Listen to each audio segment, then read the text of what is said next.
Hi, welcome to Traders Talk, and this is Meng Hon, your host.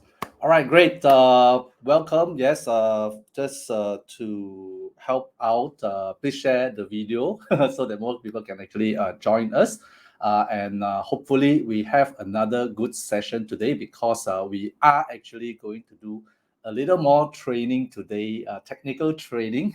This is actually one important thing if you're actually trying to learn trading is to actually learn basically the technical part of trading, which can actually help you to be consistent in trading the stock market using options. And today we are actually going to talk more about IV, implied volatility. And basically, what I'm going to share with you is to actually set up high probability trades with more understanding on IV. Yeah, we will actually go to this later on in the session. And of course, the first part, we will actually cover some of the happenings in the market. In the market, yeah. Of course, we had a couple of volatile weeks, and starting off with the banking fiasco, and of course, so far, the way the Fed has actually resolved it, although quite unwarranted because it has actually how to say it has actually uh, move the opposite way of what they are actually trying to do, which is quantitative tightening to quantitative easing, right? Means that they actually start to print money again to actually save some of the for failing banks, yeah, and also to avoid a bigger contagion in the banking industry. And of course, last week, if you have actually joined us, we have actually also covered the some of the opportunities within this turmoil opportunities within this turmoil to actually take on some trades in the banking sector, and of course, if you did manage to actually take on some of those trades, then of course, as of today, the position would have actually been positive. Yeah, but of course, that is actually a longer term play, which we went through went through last week, right?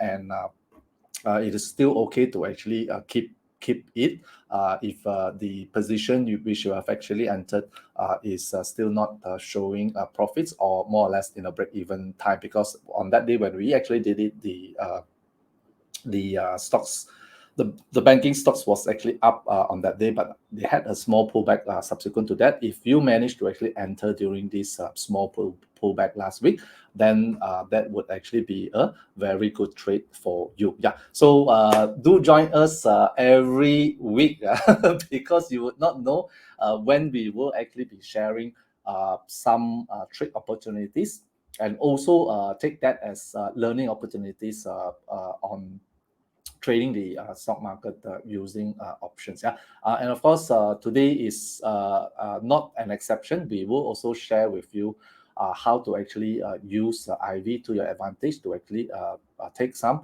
opportunities within the stock market trading it using options. Yeah.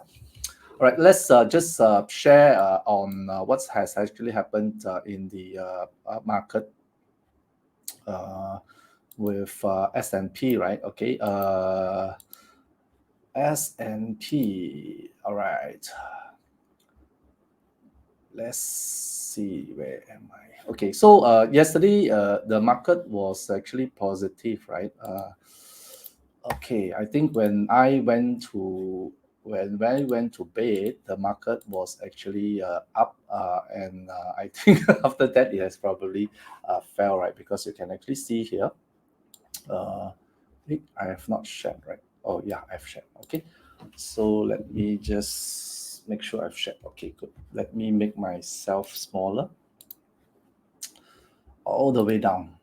All right. Okay. So this is S&P. You can actually see a lot of zigzags, crosses here and there.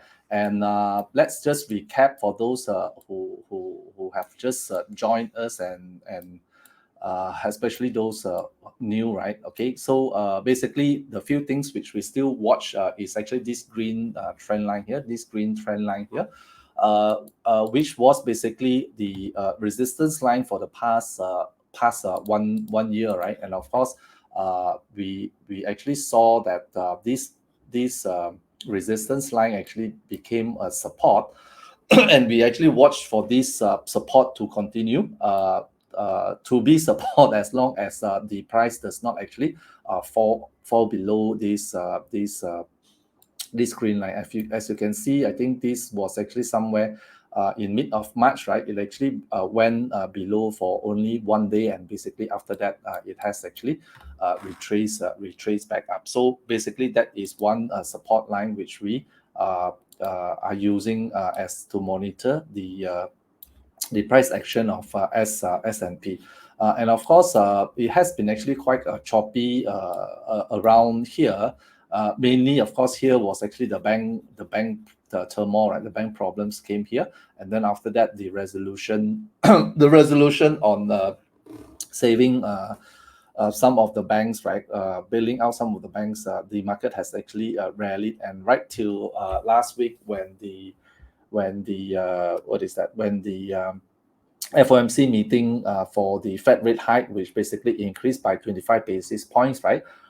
We actually, when it was actually announced, we saw a short burst where the market actually went higher after the announcement. But of course, during the speech, when Jay Powell was actually calming the people, right? Calming the market, right? There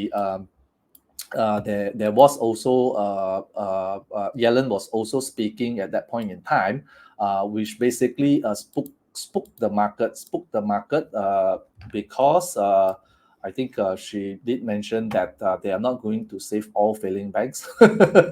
If it fails, only selected banks which they felt would cause a contagion, negative contagion in the banking sector. And of course, that gave a huge panic to the market, and basically the market immediately sold off after that statement. But of course, last Friday, we did saw some pullback in the later sessions for the day, actually.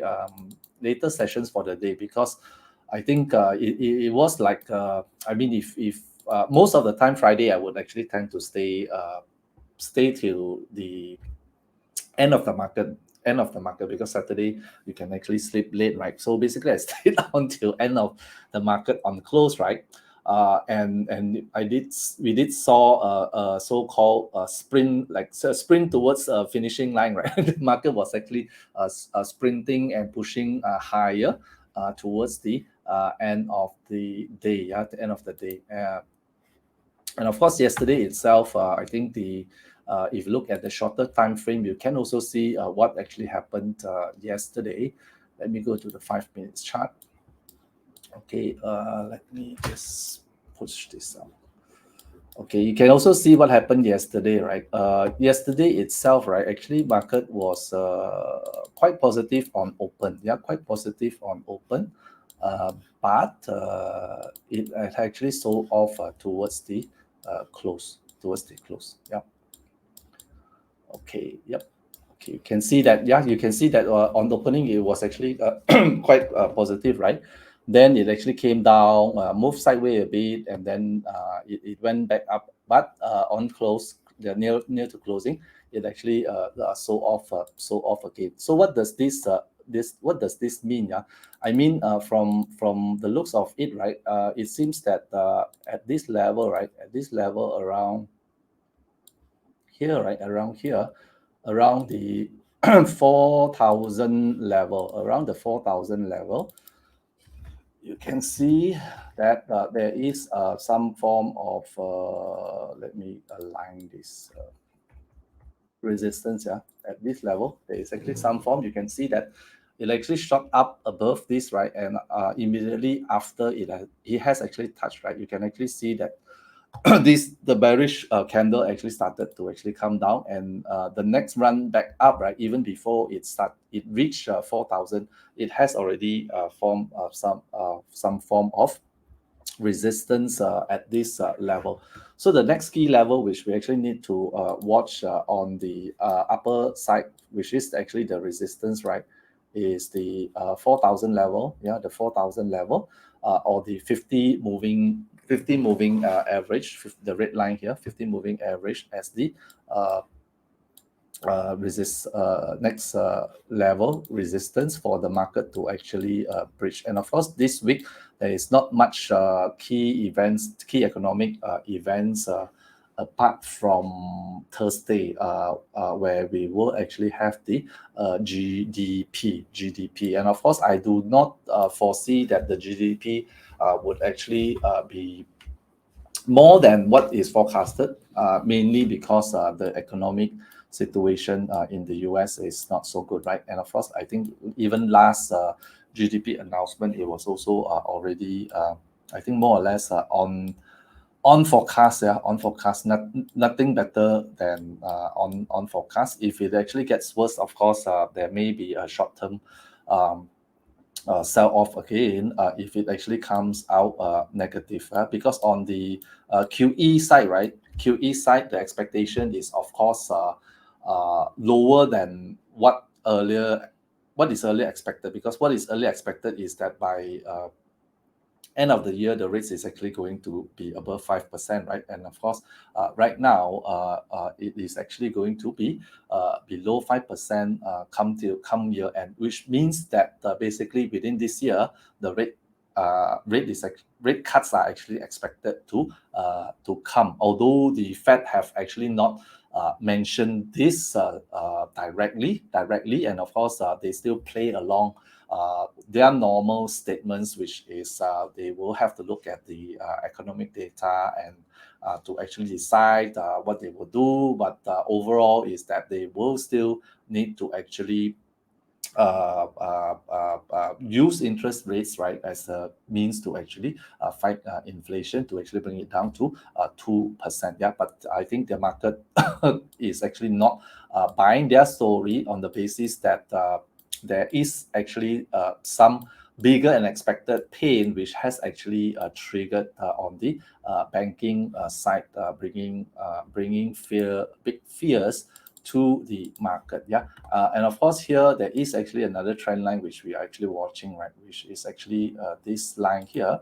Yeah, this line here. Yeah, which basically also form another channel for the resistance at this level. Yeah, so of course S&P might bounce around within this level, might bounce around within this level, yeah, to even go lower. But we are still using this trend line, yeah, this trend line as a so-called support line. Yeah. Okay, and to watch for around this level of 3850 3850 as the horizontal support levels, yeah, on the lower side. Okay. Okay, Nasdaq is actually another story, different for S&P. Yeah, different for S&P, because if you notice earlier, right, what has actually happened is that when the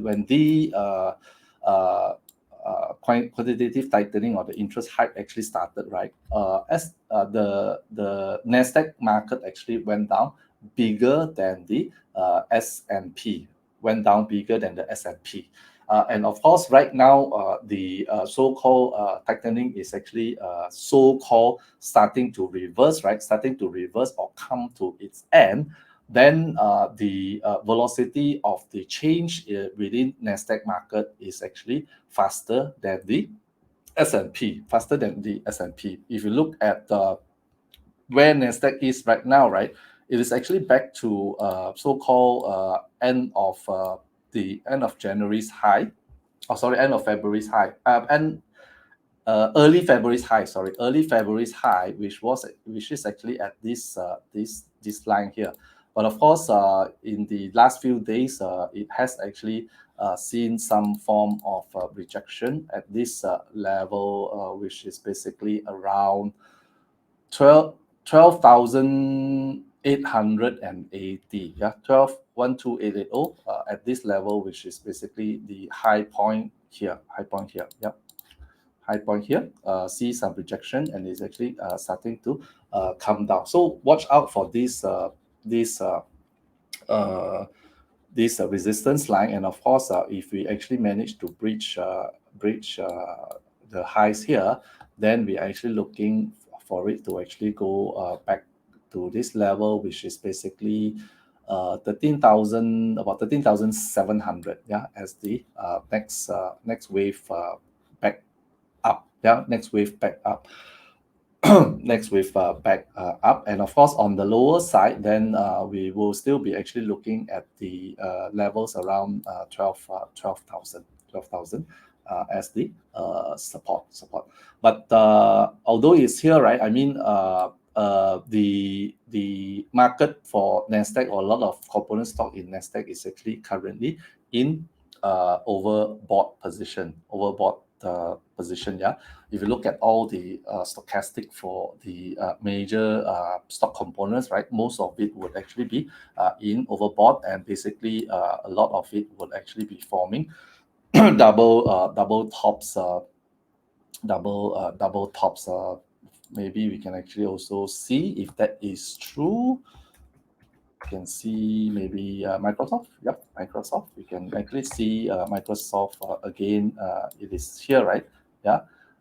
It is actually still lingering around the previous high here. Previous high here, and for the past few days, it has been bouncing around this level. And yesterday, it almost actually closed below. So watch out for long positions, or if you actually want to get in to some of these stocks, potentially you can actually get it when it actually starts to do some retracement. Because if you look at the way how say Microsoft actually went up, right? It actually went up 1, 2, 3, 4 in 5 days, right? It actually went up from 246 to 276. Yeah, about $30 up in just a week time. And of course, that is actually a huge movement up, and just a little negative news in the market, right, would actually bring it down quite fast. Okay, other stocks is similar. Other stocks are actually similar. If you look at AAPL, right? AAPL. Okay, AAPL is even stronger. Yeah, AAPL is even stronger. It has actually breached the previous highs here. Yeah, it has actually breached the previous highs here. Yeah, and of course, one of the reasons is also because, I mean, people are also going into some of these fundamentally strong stocks, right? I mean, it may, like we said earlier when we did the banking session, right? Some of the people might think that it is even safer to buy Apple stock or Microsoft stock than keeping their their money in all these small regional banks, because it is actually quite risky, especially after Yellen's statement that only selected banks would actually they will only save selected banks.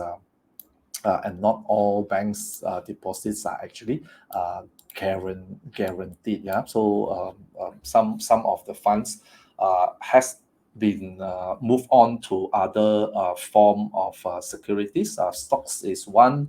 Of course, other possible securities would be gold. Yeah, gold. Yeah, but of course, gold had some form of retracements after it has actually breached the previous high, right? And for the past 2 days, it has actually retraced by quite a lot, about $5, about $5 down. Yeah, and you can see yesterday itself, there is actually a this is a 1 day chart. Yeah, there's actually a big gap down. That means 2 consecutive days gold has actually came down.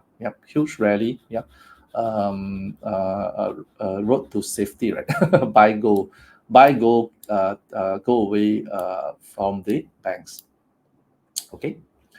Yep. So I mean that is actually the current situation for tech stocks and also for some of these commodities like gold. On the banking side. I think there is some form of retracement, but I think it's still going to be very choppy because we do not know basically what kind of failures will still come out, and of course whatever failures which will come out, the action by the Feds, or the big brothers like Goldman Sachs, JP Morgan, will actually be quite fast to actually save them, because if not, they themselves would also feel the pain, right? They themselves would also feel the pain arising from the overall sector downgrade. Okay. Yep. Where last week we did a trade on BAC, right? Yeah, we did a trade on BAC. Yeah, like I said, BAC. I think this 1, 2, 3, 4, 5. No, I think when we did the show, it was actually up on that day, but subsequently it actually came down. Yeah, so this was actually Thursday. That means basically after the CPI, it has actually came down. Friday it actually went up. Yeah, so for those who took the opportunity to enter when it is actually at the lows of about 26, 27, right? Then it would actually be a good position for BAC, because it's actually quite a low price. Yeah, let me see. Especially when we were actually structuring the stocks using one leg as a naked put, right? Then of course, when they had the retracement, right, you can actually really go low to really go low. I think we did all the way to $20. Yeah, all the way till $20 for our uh, naked uh, naked put position. Naked put position. I think we actually went all the way to 20. And of course, if that was when we actually did it somewhere when it was actually trading at about 28. Yeah, and of course, if it went down here to about 27, then probably even a better fill or a higher premium when you actually do it at 20. That was what we spoke of on our last show. Okay. All right. So that's more or less on the market for this week. Basically, just watch out for the movements. I would say if there's no major news, right, uh, there is actually a high chance where this what is that S&P can actually go back above 4,000 in this week. Yeah, in this week. Yeah, to for S&P, yeah, to actually move back up. This is weekly, right? This is weekly. Yeah. Okay, so you see the weekly trend, right?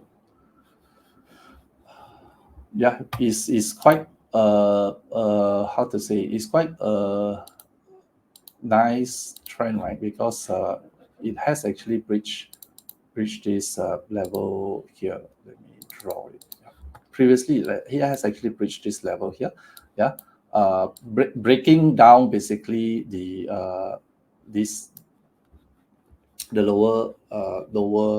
lower highs, right? Breaking down this pattern when this actually happened. Yeah, hopefully the trend can actually change back, moving back up here. Yep. Hopefully the trend can actually be reversed. Yeah. provided the economy don't crash. I mean, if things are more moderately moving more moderately with inflation starting to actually come down, right, there is actually possibility for that. Yeah. But of course, there's also a lot of people saying that the market will actually crash all the way back to 2000 plus. Yeah, but let's see. Yeah, let's see. Okay, so let's get to our technical training. Okay, I mean, it's not so. Hi, Eddie. Okay, so it's actually not so. It's not so boring. I mean, really, at the end, I mean, I've been trading for quite some years, right? There is actually always a lot of new things for you to actually learn. Yeah, strategies is actually one. And of course, the deeper you actually understand strategies, the deeper you actually understand the Greeks or those things that actually influence options pricing, right? The more mechanical you can actually be in trading. Because if you actually trade mechanically, right, what happens is that you actually trade based on a set of rules. Okay, a set of rules. That means if this thing happens, you do this. If this thing happens, you do this. If this thing happens, you actually do this. Yeah. So and of course, all the things which you are actually setting up on the steps, right, are actually with some form of basis or reasons behind for you to actually do that. And by doing that, right, and because it is actually proven, right, then what happens is that basically increase the probability of your trade and your results. Yeah, and it makes it more consistent. It makes it more consistent. Yeah. So when you are able to actually do that, right, then of course you can see that perhaps your portfolio or your trades would actually move in a more consistent manner. It does not need to actually have a big jump like 10%, 10%, 10% kind of gain every month, right? But basically, it actually compounds. Even though you are talking about making 1% or 2% returns a month, right? Then of course, in a year, basically that also compounds to about 20 to 24, between 12 to 24%. Yeah, by just compounding on a 1% or 2% a month basis. So it's not especially in volatile times like this, right? Then of course it is actually I think it's actually safer to actually take on high probability trades. Although boring, although you can actually see that the so-called returns might not be so high. That means you don't see, maybe you enter a trade, you don't see a $500 or $1,000 gain kind of trade, right? You can probably see maybe per trade $50, $60 kind of gains. But basically, you do or you add on a lot of these so-called $50, $60 trade into your trade plan, and you actually start to build up strategies, various strategies using various strategies to actually build up small $50, $60 kind of trades, which will actually, I mean, we should actually give you small profits, 50, 60, 50, 60, within short period of time. Yeah. Then of course that takes a lot of the so-called market risk off you, because you don't need to actually stay in the trade for long. Yeah. Perhaps some trade might take 2 weeks, some trade might take 2 days, 3 days. Then you actually exit the trade, and basically you recycle such kind of trades later on, later on. Yeah, I mean, we have shared multiple strategies during our past shows, and of course in the last few shows we have actually shared with you trading the oil sector, right? The oil sector using neutral strategies like iron condor, which you can actually so-called repeat every month. Yeah, you repeat every month to actually make that $100 trade. That means $100 trade on a so-called monthly basis, and that we actually use it to pay for our petrol consumption. Yeah, and today we're also going to share with you such kind of strategies.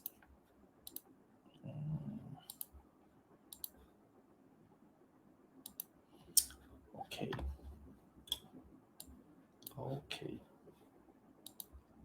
Okay, set up high pop trades by understanding IV. Okay, firstly, of course, if IV is actually standing for implied volatility, and this is basically one of the core thing that we need to actually understand when trading options. Yeah, because IV influence premium. IV influence premium, especially if you are actually trading credit trades.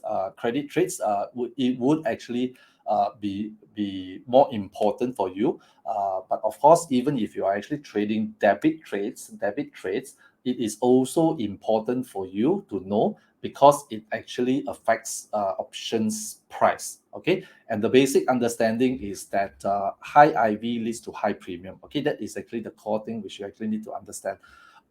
What does high IV leads to high premium? Okay, when IV is high, that means when the implied volatility of a stock or an ETF is actually high, this basically means that the option price is high.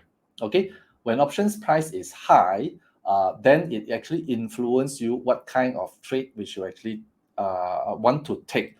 Whether you're actually going to do a debit trade, or whether you're actually going to do a credit trade, which is selling options. So if you are doing selling options when IV is high, means that you actually collect more premium, and that is actually advantageous to a seller. Okay, but if you are actually doing debit trades, right, high IV means that you're actually going to pay more to buy options, and that is actually a disadvantaged position to you. Yeah.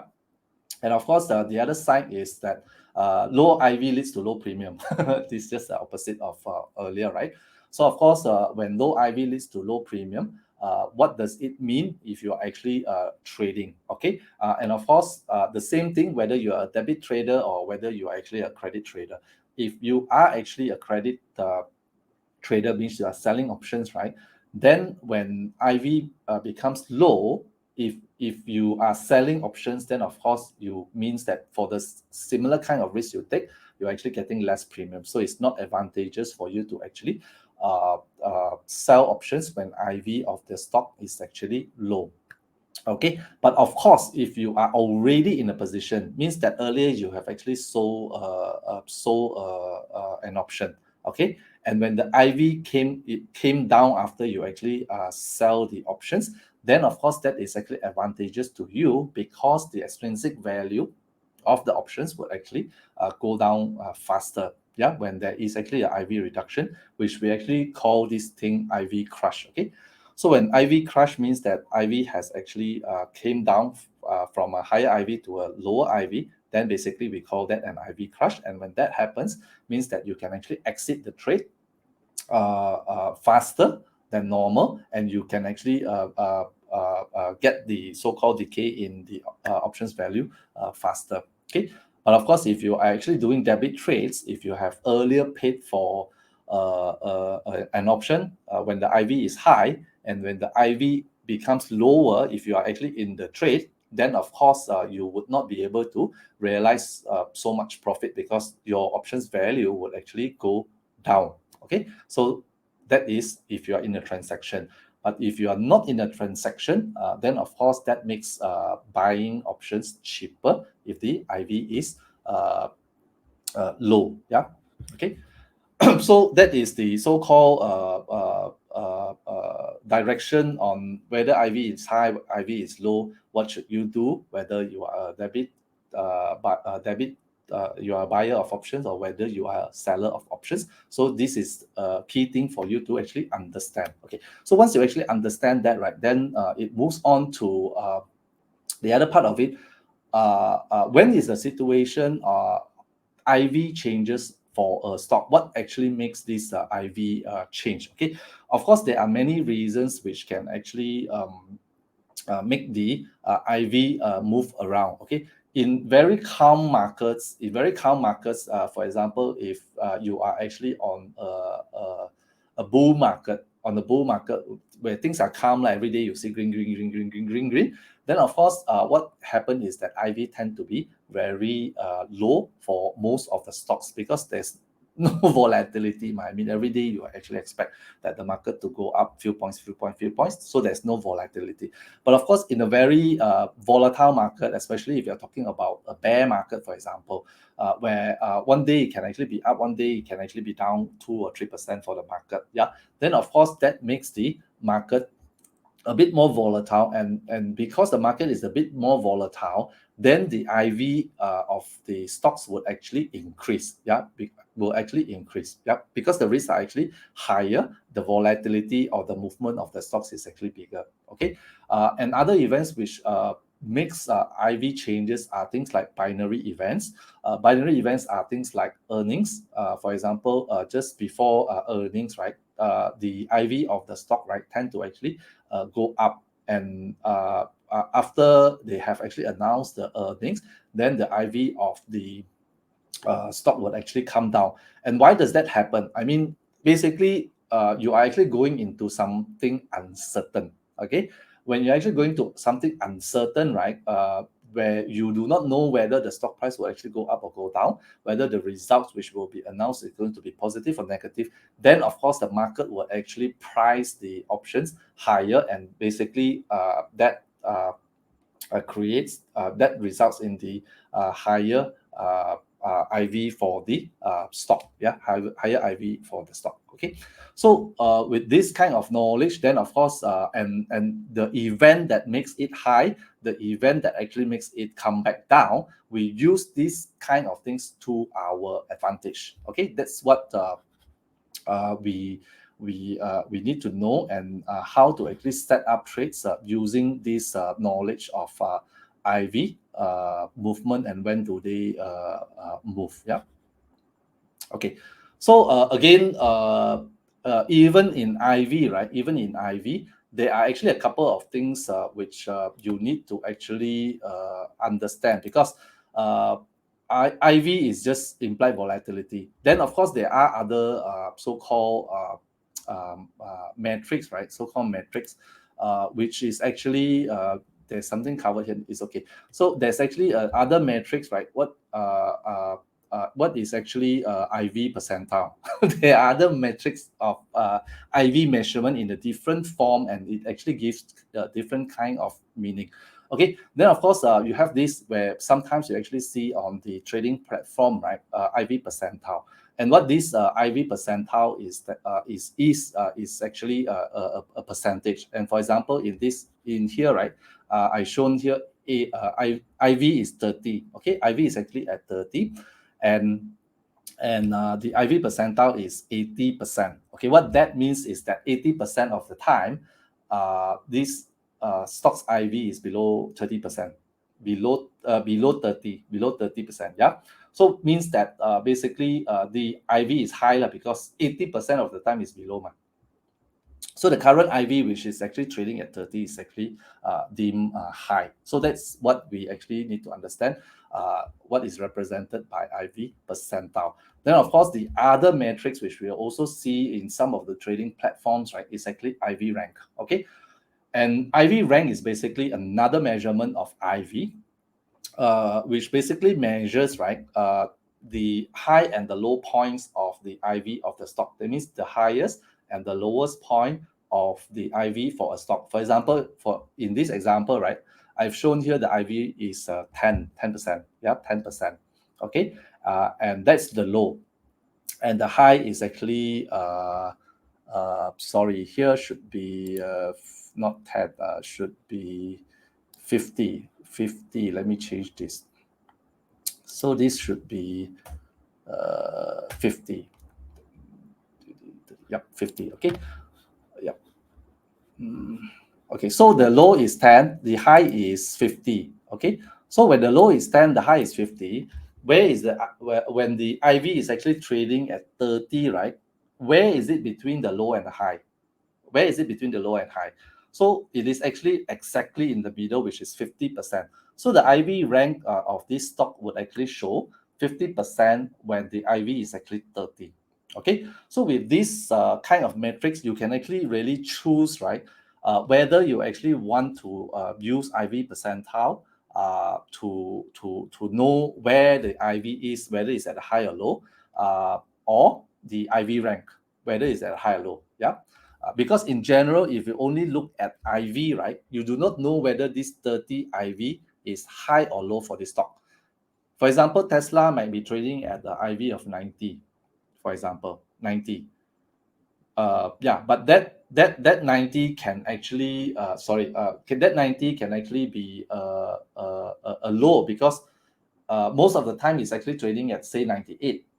Most of the time it's trading at 98, and the lowest is actually 90. So 90, if you look at the absolute number, can actually be a low IV, lowest point of IV for a stock, although it shows 90. Yeah, so that is actually an extreme example which I actually want to show you, that looking just by an IV itself might not fully represent how to say, fully represent where the whether it's actually high or low. Yeah, but of course you can also take the so-called general average, right, that anything above 40 IV is actually considered high. That is actually a general and an average. Yeah, and most of the time I would actually personally use IV rank as a measurement of whether the IV is actually high or low, because I know that IV rank measures the lowest and the highest, right?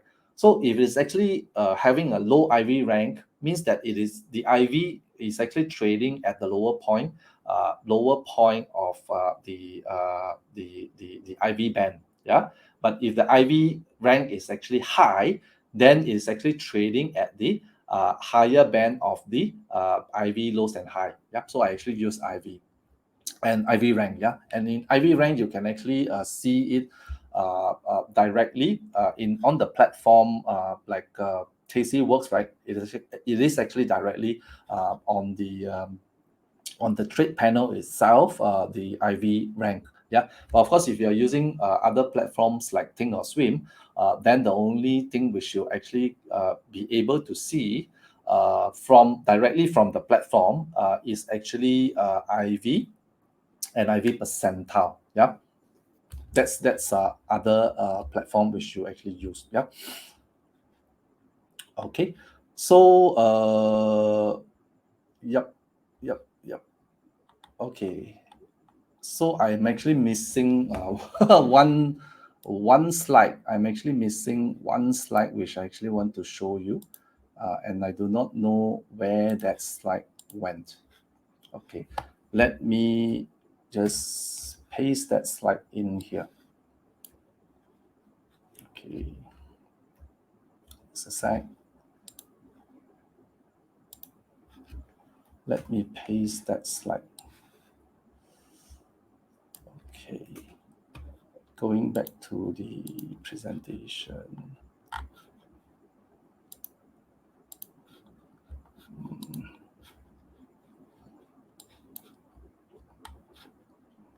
I deleted the slide somehow or other. Okay, let me insert it back.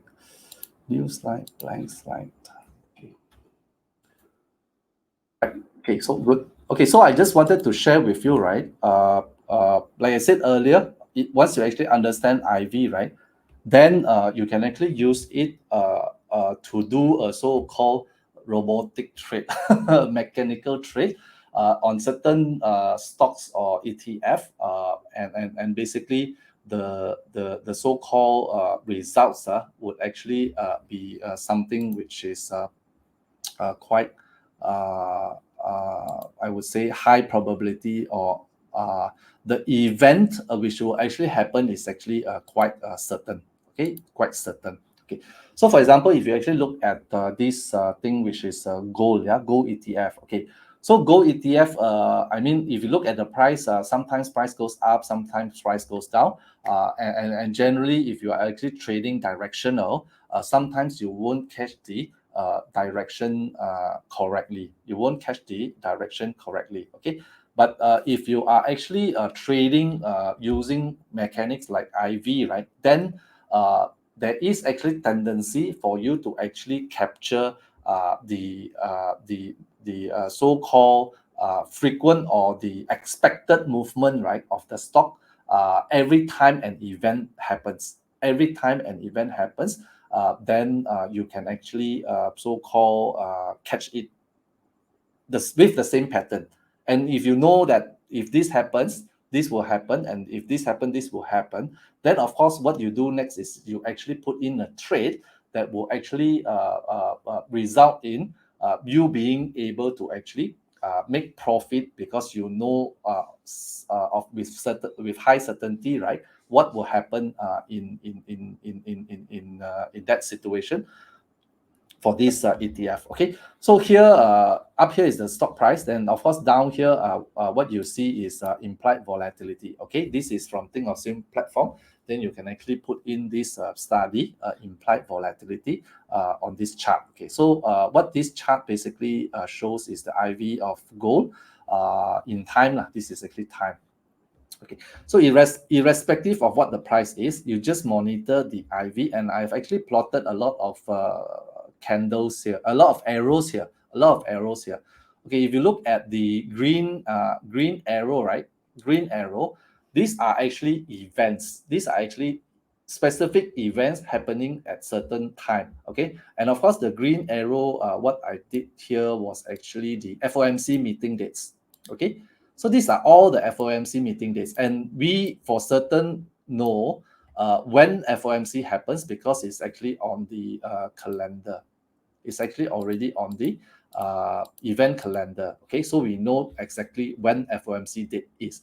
So before the FOMC happens, you can actually see that there is actually a predictable pattern for the IV of gold, for example, gold.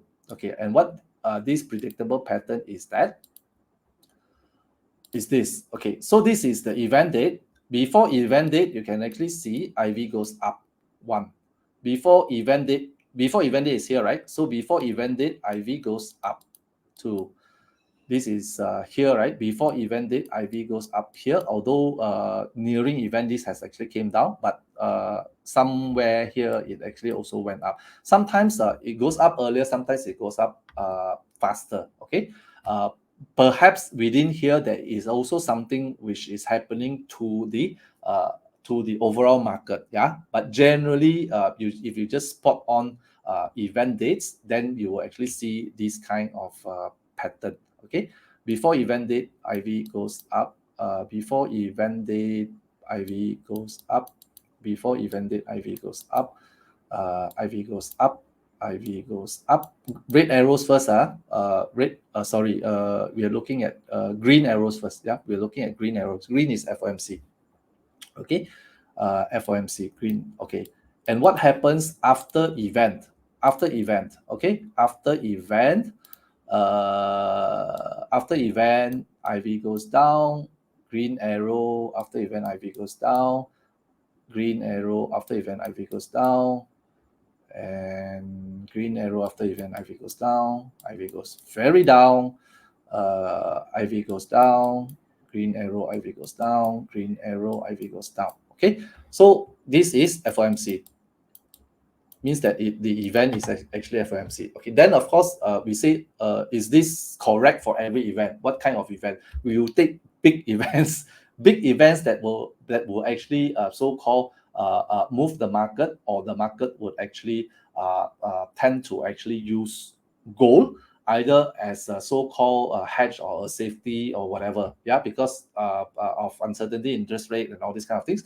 So gold will actually be one instrument where people would actually go to during these days. And of course after the event happened, then of course they would probably don't need this, or they would actually move out to back to stocks or back to other things. So that event would actually spike up the IV just before, and after that the IV would actually come down, IV crush. Okay, the same thing which I actually told you earlier, right? When IV goes up, premium goes up, and when IV goes down, premium goes down. And of course, this is actually a good setup as a credit trade in options. Okay, second event which I show here is actually CPI. Okay, it's actually CPI, and every month you have a CPI every month. That is actually represented by the red arrow. Okay, red arrow. CPI every month. So if you have CPI every month, means that every month you can actually use this strategy to trade. Okay, red arrow before event IV goes up, red arrow before event IV goes up, red arrow before event IV goes up, red arrow before event IV goes up, red arrow IV goes up, red arrow IV goes up, red arrow IV goes up, red arrow IV goes up, red arrow. This IV goes up here slightly, yeah, but maybe earlier. And here again, red arrow IV goes up, and after this is again IV goes up a lot, very much, especially in the last FOMC and the last CPI. You can see the IV actually spike a lot.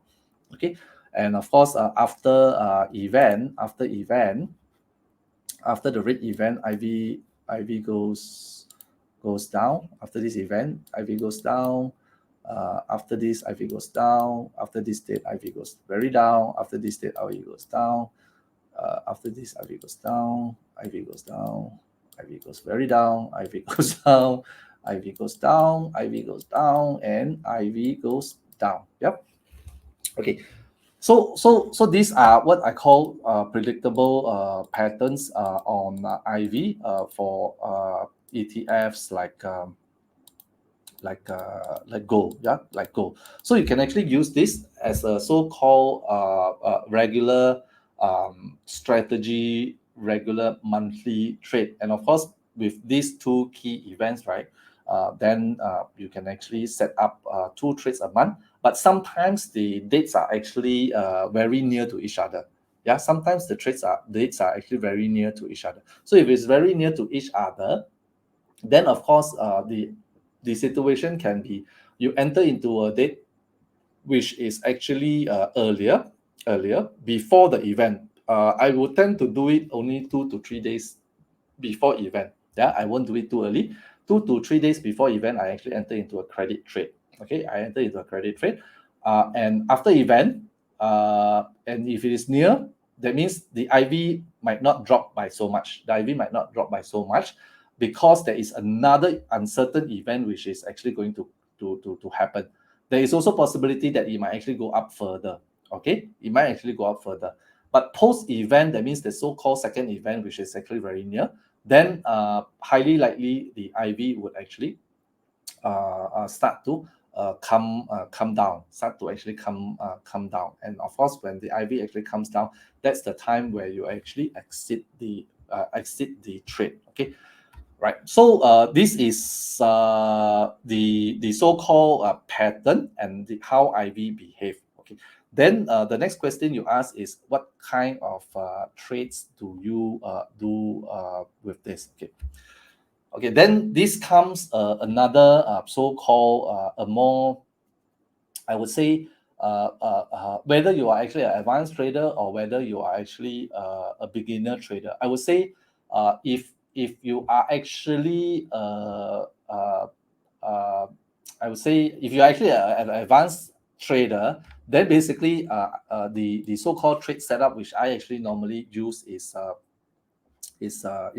strangle. Yeah, basically I sell a call and I sell a put. Yeah, I sell a call and I sell a put, and basically I do this strangle at 16 delta. Yeah, 16 delta, which basically means that I have about 84% probability. Yeah, 84% probability. Yeah, okay, of winning in this trade lah. Okay, when I do a 16 delta.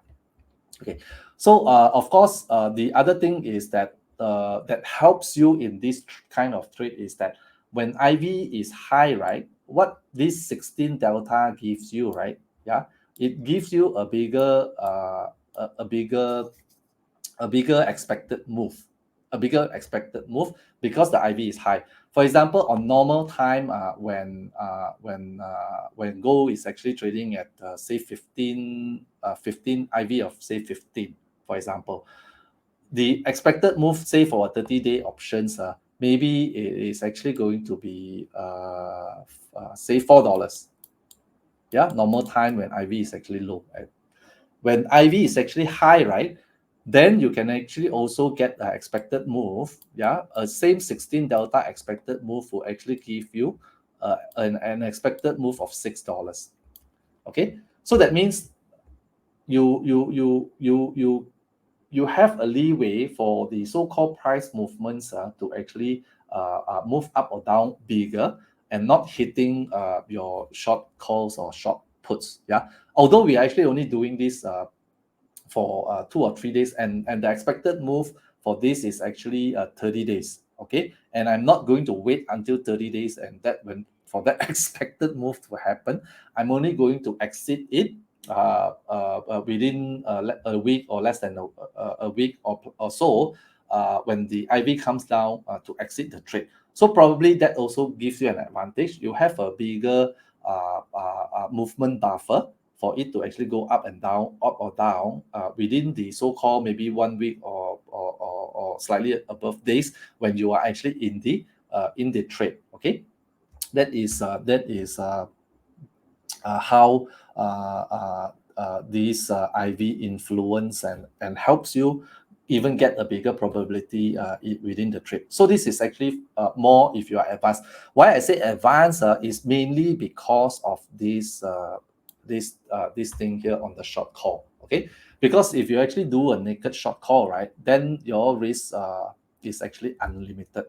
If you actually get a short squeeze on gold, but it's very difficult to actually get short squeeze on gold, and that also from the knowledge of this, right? I mean, basically, when you get a short squeeze, means that the price is actually very low. A lot of people shorting it, right? Probably people won't dare to short gold during this time. Yeah, correct. I mean, who dares to actually short gold when gold has actually been moving moving so high up, right? Okay, so that is actually the risk is actually more on the short call side. Yeah, but of course, because of the current situation, for gold to actually how to say to actually spike up suddenly a lot, is less. I mean, it can actually go up and hit your short call. Okay, but to actually go beyond your short call significantly, I would say the risk is actually lower. But if you're trading other stocks like, for example, maybe Facebook or whatever, then don't ever do a naked call, because if Facebook says suddenly that it is acquiring TikTok, right? It's acquiring TikTok, then suddenly Facebook will actually shoot to the moon, and if you have a short call, then you are dead. You see? Yep. Okay. Yeah, so that is actually one thing which you need to take care of. That, of course, on the put side, of course, during the current situation, the gold price, although it may retrace, it also may not have a so-called sharp drop down within a short span of time. Yep. So that is actually on the put side, if you're actually getting on naked put. Yeah, so like I said, yeah, advanced trader, you if you understand this, if you know this, and if the thing really happens, shoot off here or shoots down, hitting your short positions, right, then you also know how to actually manage such kind of situation by doing adjustments, rolling up the put, rolling up the put, or rolling down the calls to actually adjust your position if it actually goes to one side of the price extremely. Yep. But if you are just a new trader, then you might just want to actually do it on the what is that, the put side, just basically a naked put. But of course, if you're actually doing a naked put, then your trade won't be so-called it will be a bit directional. Yeah, so this is one thing which you need to take care. If you're only doing a short put, your trade will actually be a bit directional, because if the gold price tumbles after the event, the squeeze in the volatility might not be able to compensate for the price, the effects of the price fall. So that is actually one thing which you actually need to take care. Okay. Alternatively, if you actually want to do so-called what is that? Risk defined trade, then you can actually simply do an iron condor. Okay. But an iron condor,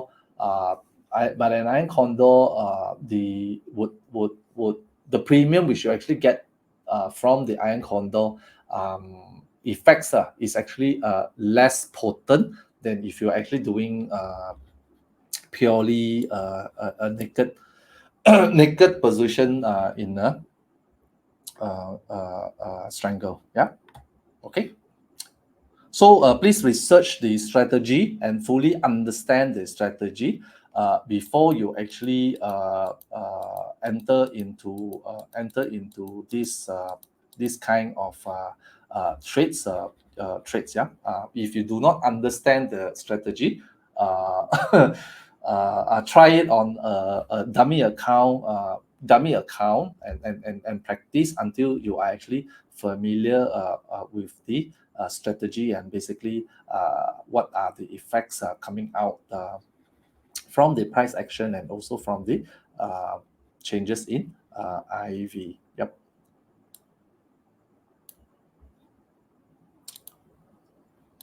All right, so that is actually what I wanted to share with you. And these kind of trades are actually the so-called, you can actually put it into your so-called bread and butter portfolio, where you actually get these so-called small premium collections. Normally, basically, if you do a 16 delta strangle, between $40 to $50 per trade is possible. Yeah, it's possible. If it spikes up much higher, and it actually comes down much bigger, right? Then of course the position can actually be much bigger. Maybe I can also share with you some trades to see whether there are any ones which we did in the past. Okay. Okay, let's find something here.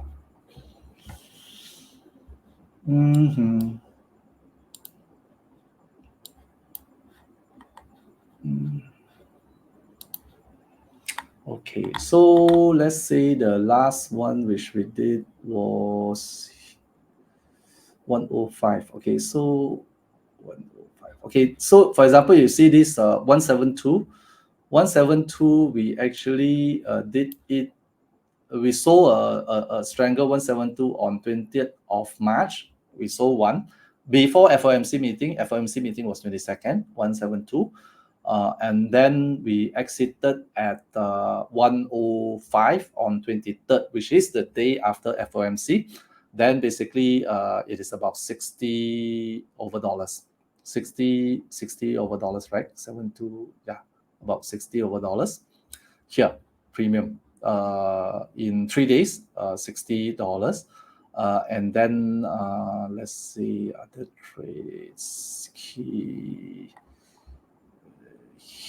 Here we did 180. This is what is that?